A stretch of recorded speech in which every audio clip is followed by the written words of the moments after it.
Hi, everyone. Welcome to another episode of Princess on the Pod. I'm your host, Yvette, and today we have a special co host, Dr. Robles. By the way, did you change your last name after you got married, or we're keeping the professional last name? We're keeping the last name. I'm not planning to change my Love my it. last name anytime soon. So keeping the Robles. Love it. Okay, Dr. Robles. So, for our followers, please introduce yourself, where you grew up, where you went to school, how we met, and what you're currently up to. So I am Nerea Robles. It sounds so weird saying it like that, but in Mexico, I would say Nerea Robles. I'm from Mexico City. I was born in the United States, but I was raised in Mexico City. I went to dental school as well in Mexico City, and I did my perio residency in UNAM, which is one of the most important universities in Mexico and Latin America. And then I decided I wanted to practice in the United States as a periodontist. So I decided to do this again, and I think I made one of the best decisions in my life. So I went to Ohio State to do my residency and 3 more years of perio, and I don't regret it at all. I think that's when we met, right? When you had made the decision to start, and it was also during the pandemic, right? Right. Yeah. It was in the pandemic. I think I started following you maybe a little bit before that. And I was like, she looks like me, and it would be great to get to talk to her. And I think that I messaged you, and I think you told me, "Yeah, I'll call you." And we talked on the phone. And I think it was like maybe 2 months or something like that before I moved to the United States. So it was very exciting because I remember you giving me a lot of Yeah. tips. So it was very nice to talk to you at that time. Yes, it was right before you started the pandemic. Very, very wild time. And we're on a 1 hour time difference, but I think then you were living in Mexico City, right? Right. So a little Right. So bit I bigger think, time yeah. difference at that time. Yeah. I Yes. think I think we I were still still need like to 1 or 2 go. hours. You still Yeah, need I to still go. need to go. I've never been to Mexico. I You have know. to I've never go. been to Mexico. Never. I You have know. to go. So And you and did yeah. double perio. Yeah. I did. I did. So six You years. did perio twice. Yeah. Yeah. And Oh I my feel God. like I still, like you still learn obviously a lot, and you review a lot of things that you already knew, but there's still a lot that you don't ever learn in residency. I think that you are a forever learner, right? In this specialty and in dentistry in general, I think that you keep learning as you Yeah. go, and change and technology advances, right? So Yeah. it is important to keep learning. So residency doesn't give you all. Even if you did 6 years of residency, you're never gonna get it all. Yeah. Isn't that amazing? It's so wild to me. Even like some of my residents, when I was faculty, they're like, I didn't get enough all on four. I didn't get enough soft tissue.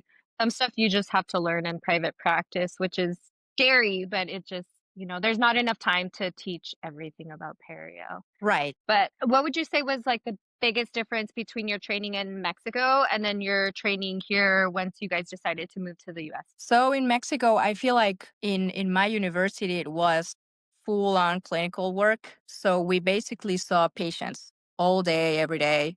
Maybe we did a little bit of research on the side.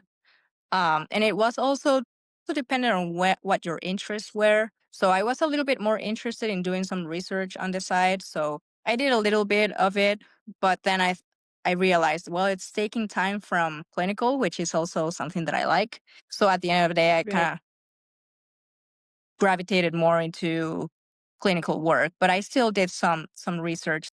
It was nice to have a little bit of both worlds, but it was heavily clinical. So that's what I liked about that program. And it's public. It's funded by it's public, right? So, we got a lot of patients. It was very cheap. I think we charged for implant placement. I think the university charged somewhere around under $100. I can tell you that. So it was really cheap for patients. What? It was yeah, yeah. Oh my It was a gosh. steal. Yeah. That is So wild. it was a really good deal for them, and we got a lot of patients. So isn't that crazy? So you got the experience, right? Yeah. Yeah, that's wild. I'm like, I don't even know how much they can manufacture an implant for, but again, different countries, so different pricing on all the products, biomaterials. I'm in a border town. Now I was kind of back then too, but So yeah, Tijuana's closed and all Yeah, that. But it yeah, no, is. It that's is wild. But interesting. good for you. And you got a lot of experience. And then so sometimes I feel like with the residents, it can be a plus or a minus, right? Because you learn certain things from your faculty and attending. I don't know how your program was, but mine was literature heavy, like really, really, really lit heavy. We spent so much time on research and literature, memorizing the authors and why you're doing something. So I kind of liked that because then when I got to the patient, I'm like, we're doing this because of this, you know? So it Right. kind of tied my like learning together because in dental school they're like, research says, literature says. I'm like, who's research? Who's literature? Like, who's this person? But then you learn and then you get to go to these conferences and you see these people and you're like, ah, like, you know their papers and the work and the time and the effort that they put in towards exploring into research. So how was your program in residency? Was it more on the clinical side, research, both? So for Ohio, I think it was more balanced. I would say maybe 60 I would say like maybe 60% it was clinical. And then I would say maybe 30% was research because, the requirement is to graduate with a master's thesis defense, right? So we had to do our research on the side. And I think most of the US programs require a master's thesis defense. But there are a few I've seen that it's just certificate only. And then I think 10% I would say would be like teaching opportunities. So when we were, starting from first year, we would teach the students like we would be in like preclinicals, like teaching them SRP and instrumentation and stuff like that. Right. And then gradually as we went on second and third year, we would go and be in the clinic, right? So we could get that opportunity. I think it makes you a rounded periodontist. I think that's a good thing to have, as you say. I wish maybe we had a little bit more clinical opportunities. Kind of looking back, right? I feel like it was heavily, as you said, like your program. My program was also very heavy on lit review and all the, reading a bunch of articles and making a lot of summaries about the articles and, lit review. So I wish maybe we could do a little bit less of that and more clinical work, but I understand that you have to have a good basis and a good foundation for that. So it's good. It's good.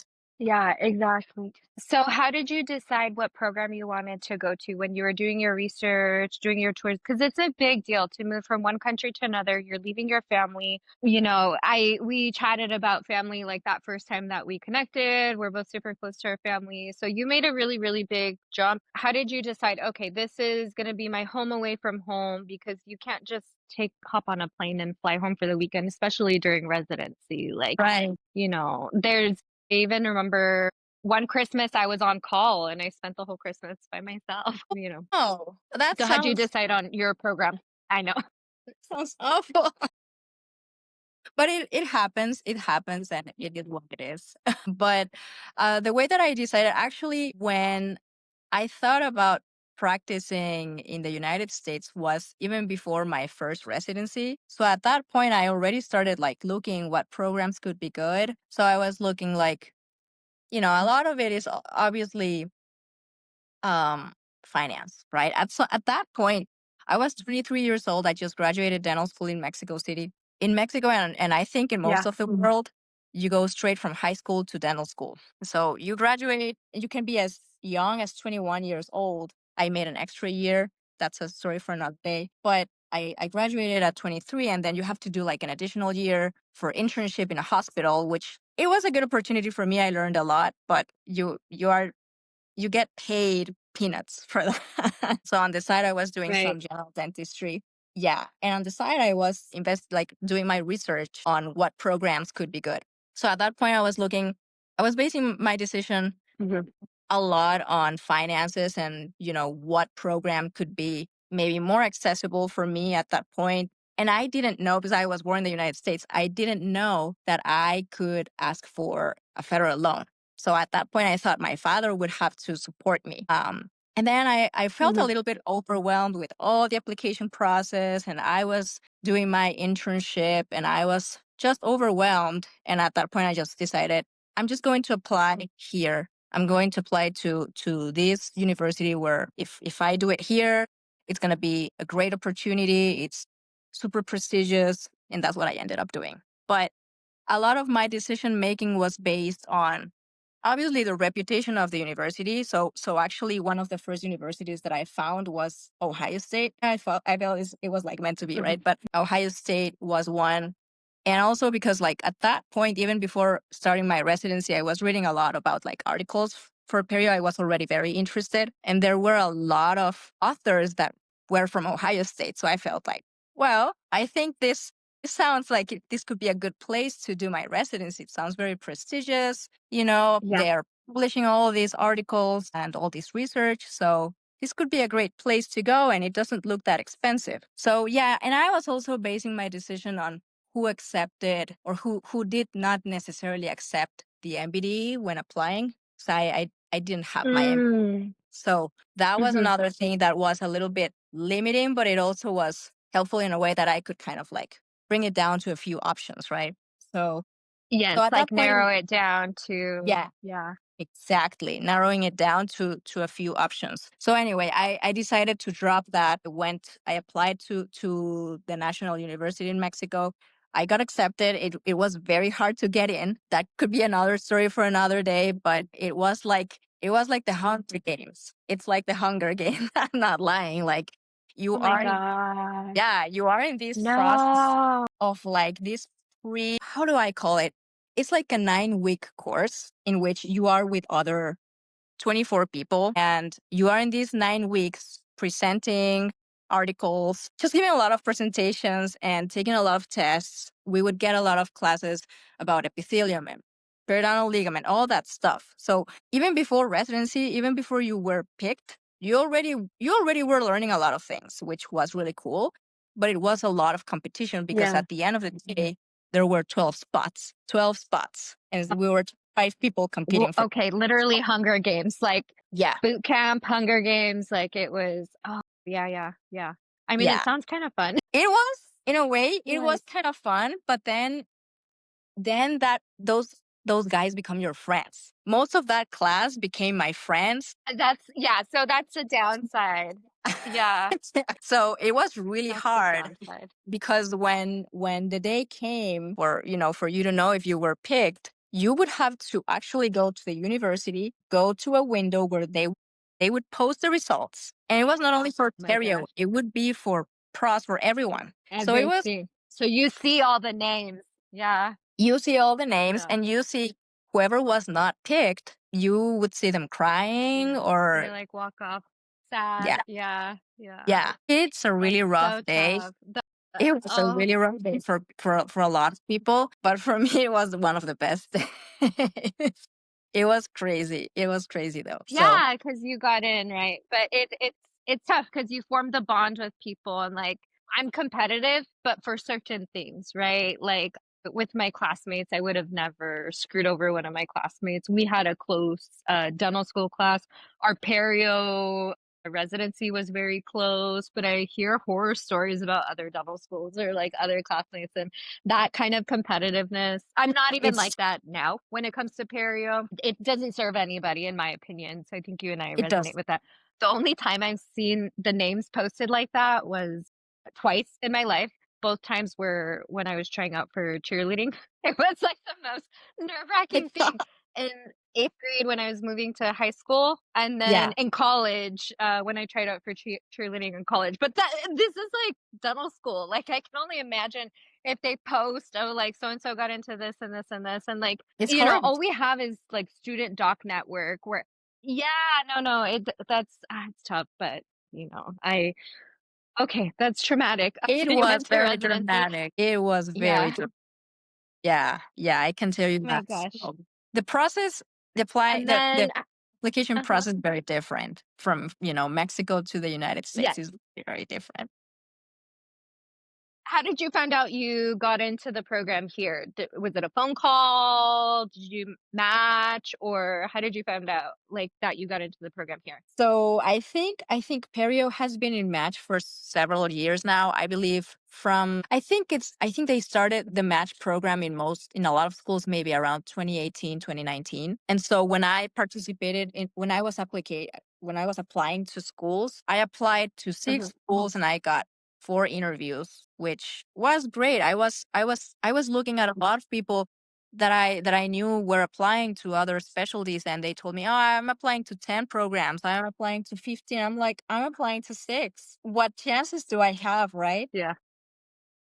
But I applied to 6 universities pretty much based on the same parameters that I had from before, finances. Then I knew that I could apply to a federal loan. So I was like, okay, let's do this. But still, I didn't have my MBD or IMBD because things were starting to change at that point. Right. So I narrowed it down. So that was really helpful. And so Yeah. I got 4 interviews. And then once I went through all those 4 interviews, I ranked my programs and I ranked the 4 of them. I was interested in the 4 of them. And then I got an email from Match. And it's really nerve wracking Famous. because you get this email at 7 a.m. in the morning or 6 a.m. in the morning. So Yeah. the night before, I couldn't sleep. I couldn't sleep. I was barely hanging on. I was home alone. At that point, I moved back with my parents. Yeah. And I was like, well, there's no one here to support me because my parents, I think they went on a trip by themselves. And so I was like, well, I'm just gonna either cry by myself if I don't get accepted or celebrate by Oh, myself. And then I got that email, and the first thing I see is you got matched to Ohio State. Congratulations. And I have that email yeah. in my inbox starred because it's very special. It Oh, was it was very, very I special love to see that. that. It's a lot of effort, right? Like, you you Mhm. you have been applying and you have been traveling and doing all these externships, and it paid off. So I was Yeah. very fortunate I got it in the first Yep. first try. Yeah. So that's how I knew. That's exciting. Yay, I love that. Okay, and then another residency, 3 more years, completely different. Once you were done with residency, done with all of that, now that's when you and I reconnected to, COVID, pandemic.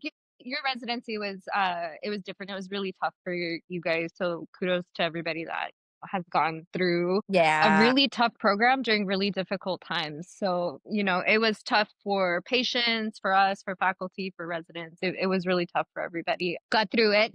And then I saw you were in El Paso and I was like, hey, we Hey. got to catch up. Oh, yeah. You came to, yeah, hey, you came to Women in Perio. Thank you so much for always supporting me and like any So dreams that I have and for coming to that. I really thank you. That was my first time. That was my first time putting on a CE. So don't ask me why. Like, I'll say it in Spanish. Me entró la loca. Like, I was like, I'm gonna do this. Like, I've never seen a conference where all the speakers were women. So it was really important to me. And then once I started diving into Perio, I'm like, Perio was founded by women. Why don't we have more female speakers? Like, and then it's kind of like when you and I hopped on the phone, you're like, hey, we started chatting and I felt the same way. Like, this is somebody who looks like me, which is really important. Representation is really, really important in whatever capacity it is, right? Like, there's not a lot of us. I was talking to Christian Sarmiento and I was like, wait, you're Hispanic. And he's like, oh, there's a handful of us. I can count them on one hand. And I'm like, I think I know everybody now that's Hispanic. yeah. There's not a lot of us, and so thank you for coming to that. And then when I saw you're in El Paso, I was like, hey, it's not my hometown, but I was born in El Paso, and then I grew up a really small town, Oh. like 40 minutes away in Las Cruces. Yeah, yeah, yeah. Yeah. So El Paso just had the bigger hospitals, so that's where my mom had me. Yeah. So on my birth certificate it says El Paso, Texas, but I grew up in Las Cruces, which is like 40 minutes away. So when I saw you in El Right. Paso, I was like, wait a minute, we gotta catch up. Yeah, Yeah. yeah, yeah, yeah, for sure. So what are you up to now? How's life been after residency? So it's been very interesting. So before I graduated, Mhm. I got a job here in Austin. So I live here in Austin. This is my Yeah. base. I got a full-time job. It was fun, I learned a lot.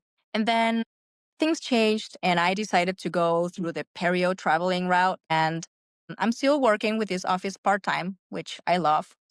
I'm still having a great relationship with them. And I decided to just go full perio traveling mode. And now I'm working with 6 offices total. So Yeah. I just started Yeah. with 3 new offices within the last maybe 5 or 6 weeks. And El Paso, they actually found me through LinkedIn, and they texted me like, "Hey, we saw that you're looking for a job, and we want to have a periodontist coming every other Friday or every other week. And we would like to know if you're interested. We see that you live in Austin. We actually have a general dentist come from Austin. So I think that we can make it work." And I was like, why not? It could be very interesting. I can definitely, allocate a couple of days a month to do this. And then, took a little bit for them because of credentialing and staffing and all that, which takes time. But I started with them last month. So it's very Yay, recent. that's exciting. It sounds crazy, but I think it is. It is. I used to do the same thing. I would fly into El Paso, actually. My mom would pick me up, drive to my house, stay with my parents, work a full day at my dad's first office, drive Nice. to his second office, which is an hour away. And he was smart enough to where he knew like this is a really rural area. He wanted to be able to have the doctors drive in and out, or like it is what it is, right? So both offices upstairs, there's apartments. So at the second office, I used to live at that apartment during my gap year part time because I worked in Alamogordo, which is another smaller town. And then Yeah. I would do a Saturday, and then I would see my best friend on Sunday. We'd hang out, fly back on Monday, and then I did that once a month. Like it worked if the team knows how to stack your schedule, if you have general dentists that are really supportive with post-op care, if there's any emergencies for post-ops. And you just have to be available all the time on the Yeah. phone and be on the go. But you learn a lot. You learn a lot. And then I was traveling with instruments. There was one time where Southwest lost my luggage on a direct. Yeah, No. I know. And I had my instruments and I was like, I have a full day tomorrow. Like, you guys need to find my luggage. They Uh, found it and they drove it to my parents' house overnight with some, I don't know. oh But my God. anyway, so yeah, things happen. So just my travel tips. They do. They do. At least when I go to El Paso, I don't travel with instruments. The only thing that I travel with is my loops and my lamp. Yeah. And that's basically it. So Yeah. that makes things easier. I've forgotten my loops. Ooh. Even in California. Yeah. I eventually you get your little like flow and everything, but it's just little things you don't think about if, you don't have like your center base or your office where you just leave your loops, you charge your light, you go home, like, it's different to do travel perio. So what's been the funnest thing about travel perio? I feel like it's been getting to know a lot of people. You get to work with different teams every Right? day, and you can see the dynamic of every office. It's just very different. Some offices may be more cohesive than others.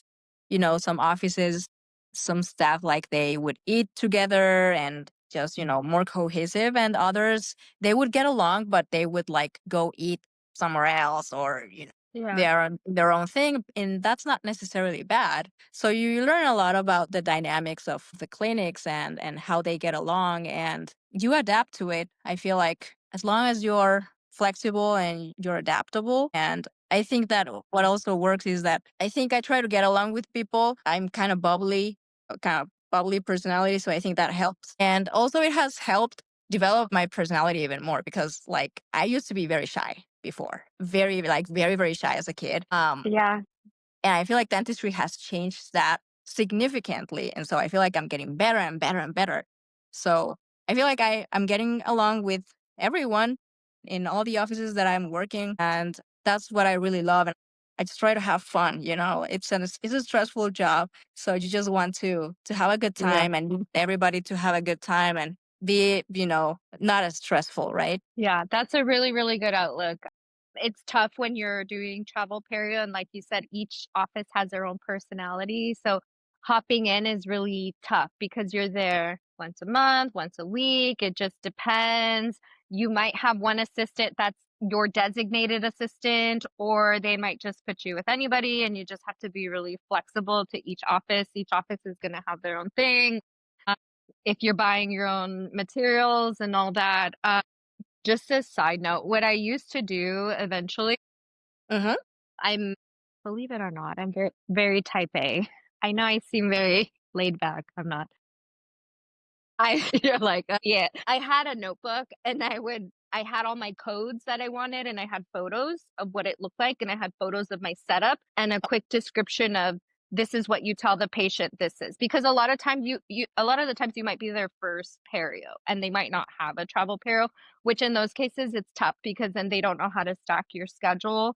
And I would Yeah, say like, give me this much time, give me this much time for this procedure. So, and then eventually I like had my own fee schedule. Once I got established, I was like, these are my fees. This is like my rate. And, then, that's the office. Have you thought about opening up your own office? Because that's kind of also the benefit of doing travel perio is you get to pick what you like and then get rid of what you don't like. And then kind of, as you said, you're growing, your verbiage, everything's getting better and better and better. So do you see yourself opening an office or you're enjoying associate life? I think right now, since I started with this literally a few months ago, I'm gonna do this for some time.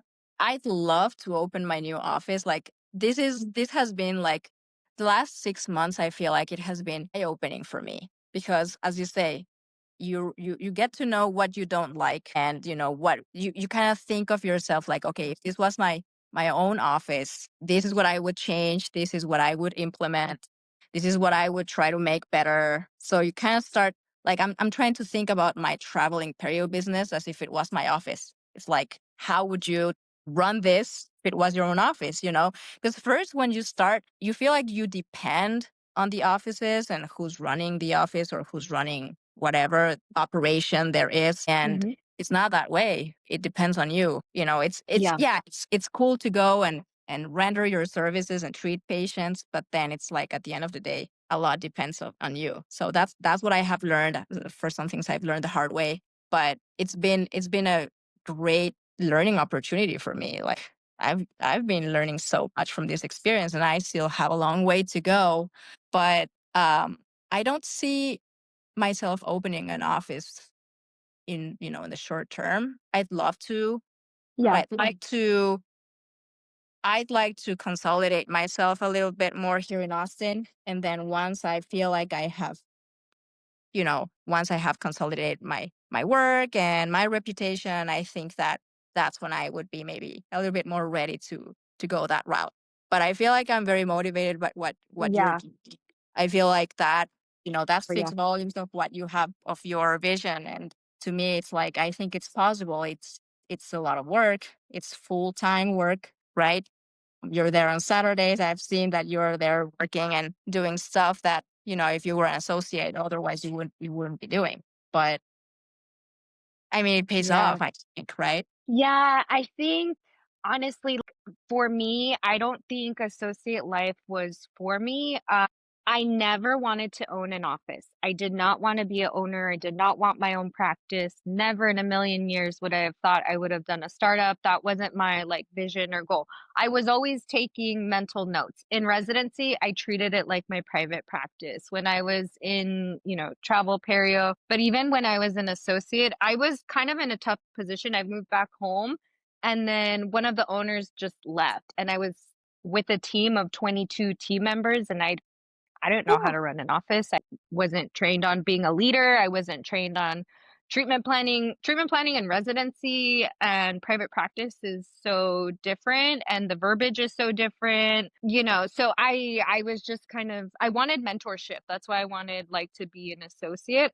And then I Yeah. just kind of had to my dad's office was on the way home to their house and my dad would drive home from the office and he would see my car was still parked at my office and he was like, hey, go home or like come home.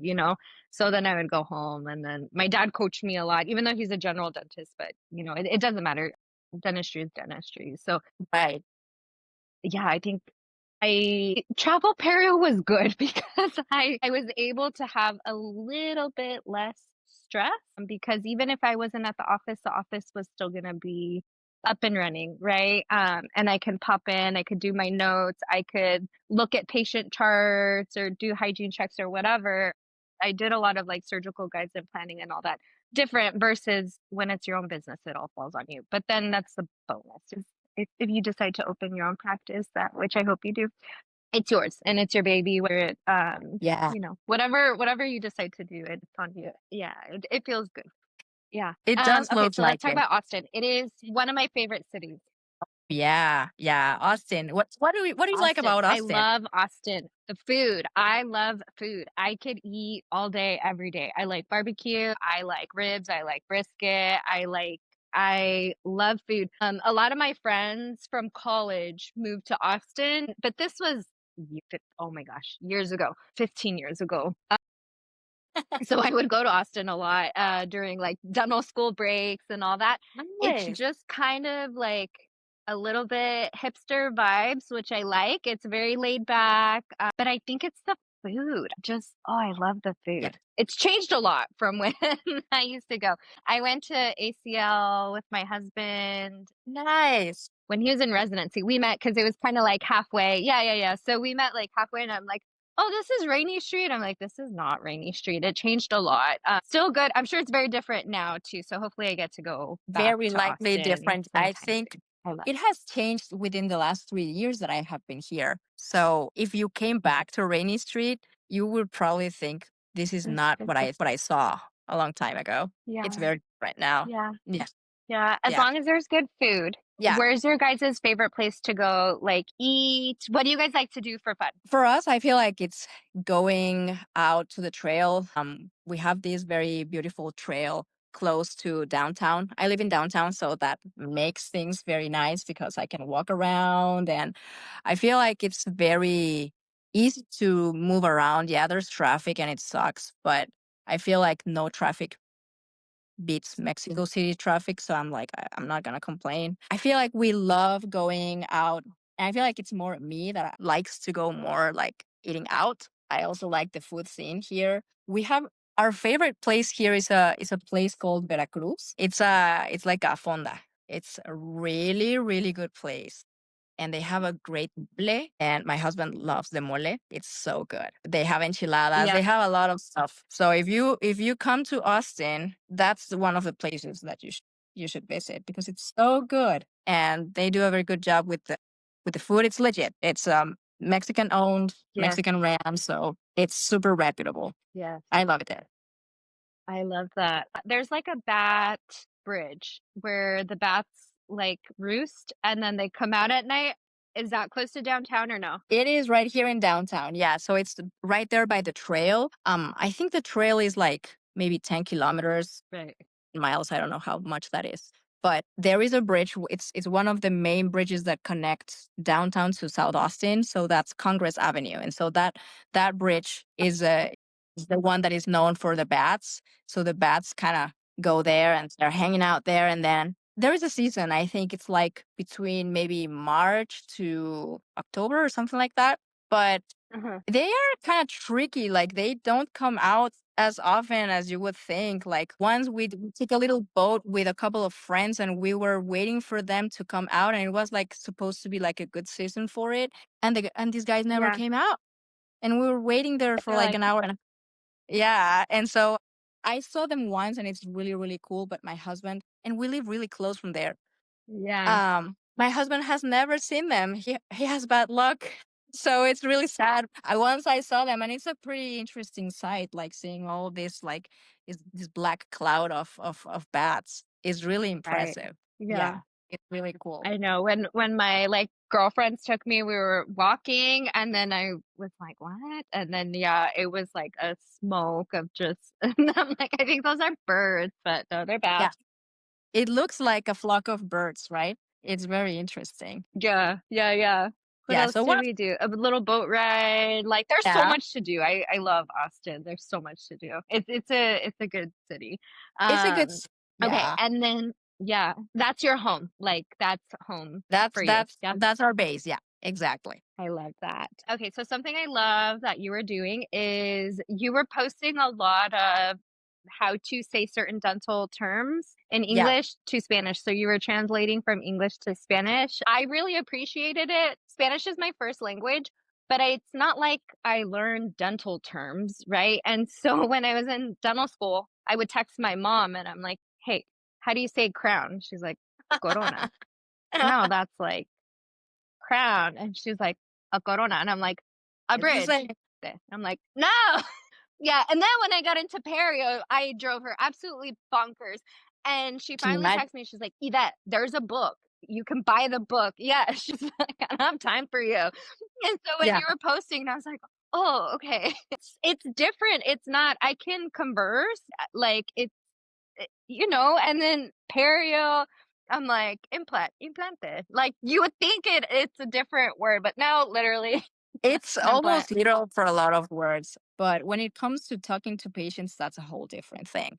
Like one thing is to learn the words, but once you have to talk to someone, that's Mhm. when it's completely different. So that's what I'm trying to also like think about, like coming up with like cool videos about examples, like daily examples, daily life examples of Yeah. scenarios and just trying to come up with something like that. So I kind of stopped doing it. So I feel like I don't have time for videos, but I do have time. I just have to make time for it. But I feel like I want to get more traction to it. So I just gotta come up with new ideas of how I can make it more fun and more interesting to people. But I think it's a good idea, Yeah. and I feel like a lot of people appreciate it, even if it doesn't go viral. I don't care about that. What I care is about people like learning from it and appreciating it. That's what matters to me, right? Helping patients, right? How many of your patients are Spanish speaking?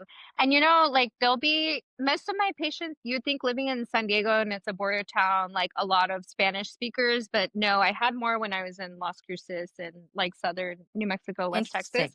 I don't have a lot of like I think I have two or three that are solely Spanish speaking patients. Other than Okay. that, everybody is bilingual. So with my Spanish speakers, I'll flop between English and Spanish just as Yeah. like a conversation. But then Yeah. there's sometimes where I really can't like say it in Spanish. And my dental assistant also speaks Spanish. And so I'm asking him, and then sometimes his Spanish is better than mine. Sometimes my Spanish is better than his. It just depends on the day. Like sometimes I'm like, da, da, da, da, and then other days I'm just like, how many of your patients are only Spanish speakers? It depends on the clinic. I feel it also depends on the demographics. So for example, in one of the offices, it would be like 90% of the patients. In El Yeah, Paso, it's a lot of like bilingual patients. So we would do like Spanglish. But my last day, like 2 Fridays ago, right. I would say maybe 80% of my patients were Spanish speaking patients. I was surprised. I did a lot of Spanish speaking that day. And there are some clinics here in Austin that are a little Yeah. bit more like It just depends. catered to young people.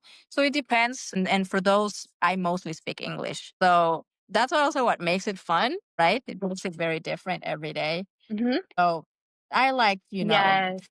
dynamic and fun every day. So yeah, that's the cool thing about Yeah, Austin. and you can see yeah, you can see, like, I like this neighborhood, I like this neighborhood, I like this area because it's not just one, like, city, right? There's a bunch of small neighborhoods, and so then you kind of find, like, okay, in this area, like, this is, like, where I wanna practice and, because each office has its own personality, so then you can Yeah. start to kind of get your feet wet and feel it out of, like, what your forever home will be.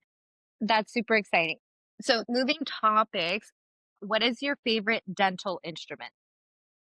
My let me take off my sweater. I feel like I'm Yeah, feeling okay. I'm gonna count I to know. I'm like, I need a little bit more water. yeah.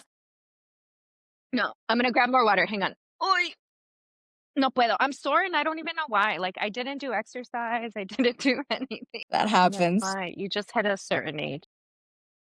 That's true. You hit a certain age and everything starts going south, I guess. Yeah, you get out of bed and everything's popping. I asked my husband, I'm like, did you hear my shoulder pop? And he's like, yeah, I think the neighbors heard you. I'm like, right. Great. So I you know. want I'm to like, ask and the I'm question sweaty too. then? I turned up the AC, but Me too. like, I think yeah. I'm like, I think I'm perimenopausal. No, I think I'm going through menopause again. Okay. I'm gonna ask you. I'll give you a little time to think. I mean, favorite instrument, and then your like Mount Rushmore of perio. So like, what perio you're like dynamite. You want to do a hands-on or something like that, like Cordellini or like you know Okay, okay, Zucchelli okay. or whatever. Very cool. Very cool. That's a very good question. I know. So I'll give you a little bit of time. yeah, and Let me know when you're I ready, want to think about the first question actually. The and then I'll second ask. question I already know, but the first Okay. question. Okay. Let's think about it. I got it. When I did it with Laura Moon, she was like going on and on about how she loves piano and concerto. And I was like, Yeah, wow, she's so sophisticated. But then I'm like, shit, like, how do I bring this back? Because I meant like instrument. And then I was like, okay. And I was like, so with your startup, do you like spa music or da da da? that's And we were hilarious. laughing so hard. And she's like, I just realized you meant like instrument. That is so funny. That's funny. We were laughing so hard. I was like, oh. Okay, so what is your favorite perio instrument that you just need to have? It's in every single toolkit. You love that instrument. It is like one of your go-tos. It would be the booster periosteal elevator. That's to me, Yep. that's like an essential. Like there's no flap Hmm. that I can open without that instrument. It's so small. It's perfect. It fits everywhere. I feel like you can address a lot of flaps with that. So I like it. And you can also use it as a little spoon if you want to use it for maybe kind of transporting some draft. So I feel like it's a little bit more versatile Yeah. than we think. So I like it, and I like both ends of the instrument, kind of like that pointy part. I also like for papilla. So that's my favorite one. I feel like it's very dainty and very useful. Yeah. Boozer is two for two. Every time I've asked this question, everybody picks the Boozer. Really? Yeah, I got to meet Danny Boozer actually. Yeah, I got to meet That's cool. Dr. Boozer. There was AO, I think, here in San Diego, and Nice. he was with one of my attendings. Yeah, and so my attending's like, "Oh, will you take a photo of us?" Da da da. And I had like hearts all over my nails. I wasn't expecting to go to AO, and then everyone's like, "Come, come." So I ended up going. That's so So I cool. handed it, and he literally grabbed my hand, and he's like, "What is on your nail?" My He's so God. tall. He's tall, tall. So Really? He's every so time like, I see that picture, I'm just like, he's really tall. oh, that's so Tall, very funny. tall. The best instrument. You can use it to pack bone graft, push back the flap, open up the pillows, Yeah. anything. I'm like, yeah, Yeah. a boozer. Everything. So, okay, boozer's two for two. Okay, and then your Mount Rushmore, if you could pick one perio that you really, really want to meet, somebody that's like your Mount Rushmore, you think about like, George Washington, whoever else is on Mount Rushmore. Don't ask me because I couldn't, I would fail that test. Who do you, I would so bad. Side note, I have to take my driving test in California because I've kept a New Mexico license for the last 20 years. So I really think I'm going to fail. Imagine taking a driving test. If it makes you feel better. No puedo. In Ohio, I failed my test for, I had to do it twice. So it happens. I know. I'm like, I need to study. You'll get it. You'll get it. You'll get it. I know it sucks, but you'll get it. I'm like, it's not perio. Why do I have to do this? This has nothing to do with perio. It's not ACLS. Like, no. Why? So Anyway. that's so annoying though. Okay, your Mount Rushmore. I know. Mount Rushmore. Who's the one perio that you really, really want to meet in person or do their hands on or something? Anybody. I'd love to meet Martina Stefanini. Hmm. She works with Zucchelli. I met Dr. Yes. Zucchelli in Michigan. It was really Yes. cool. She is very interesting. I learned a lot. Hmm. But I Yeah. would love to meet Martina Stefanini. She is like a badass. Hmm. She is so smart, and she has done all this incredible work around, Yeah. techniques, especially for the lower anterior sextant. And I feel like I'd love to learn from her, like directly from her. Actually, one of my friends from Mexico, Yeah. she went to a course in Colombia, and I was like, oh my God, I want to go so bad, but I missed it. It was like still in Yeah. that process of like looking for good perio offices to work at. So I was like, it's not a good time, but Yeah. I'd love to take a course with her. Definitely. Yeah. That would be good. That's a good one. You went to Europerio, no? In Spain recently. No, no, I didn't go to Europeria. I'm actually going to Barcelona in a month for the Yeah. SEPA Oh, Barcelona okay. meet. That's the one I'm Yes. going to, but I didn't go to Okay. Europeria. You're going to Barcelona. Okay. Yeah, I'm You're so Is excited. she gonna be there? I feel like she Mostly like most of the speakers are from Spain, which are really good speakers. But yeah.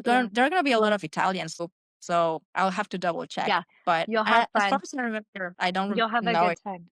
You'll have a good time. You'll like Spain. My My mom, before I went, she was like, "Your Spanish is not good enough. They speak proper Spanish. So you need to get it together." And I was like, "Oh my gosh." And so I would tell like my taxi drivers or whatever. My first taxi driver was awesome. He's like, "You'll never get lost in Barcelona. The water's on this side, the mountains are on this side. It's a grid system. It's a well built city." And I'm like, and he's telling me about public transportation. He's like, "You take the yellow bus." And I'm like, "Dude, I'm not getting on a bus. Like, I will get lost walking Absolutely outside. not. Like, I cannot find my car half the time."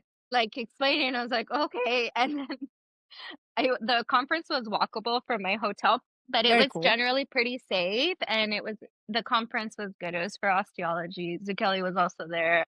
I remember. But if you find one of her courses, I will go. I will go to Oh, I Colombia. should I know. will go wherever. I'm so down. I think that's definitely on the bucket list. Yeah.